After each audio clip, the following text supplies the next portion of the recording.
New this morning, anti-capitalist content creators are fueling socialism online, often pitching misinformation to the younger generation. The National News Desk's Angela Brown joins us right now, and this is extremely troubling. Right, especially when you look at a latest poll that's coming from Pew that found that among young people, we're talking ages 18 to 29, 44% view socialism somewhat or very positive, to compare to 40% who said the same thing about capitalism, a message reaching young Americans on social media.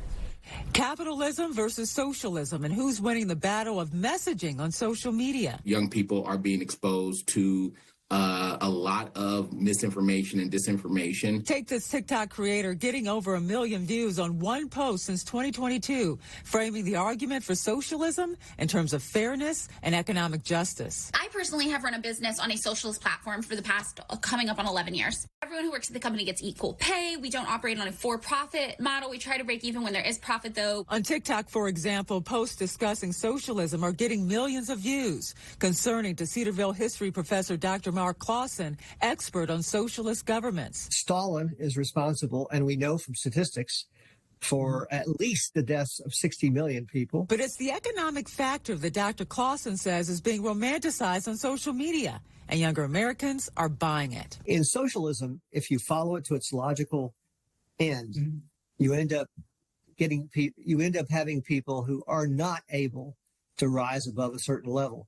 So they're not able to make more of their lives than they would like to, even, unfortunately.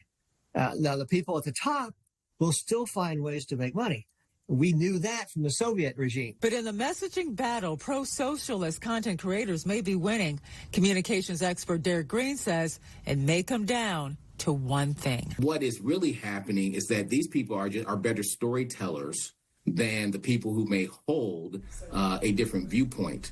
And a couple of years ago, you may remember the Colorado Education Association, which represents nearly 40,000 teachers, passed a resolution condemning capitalism.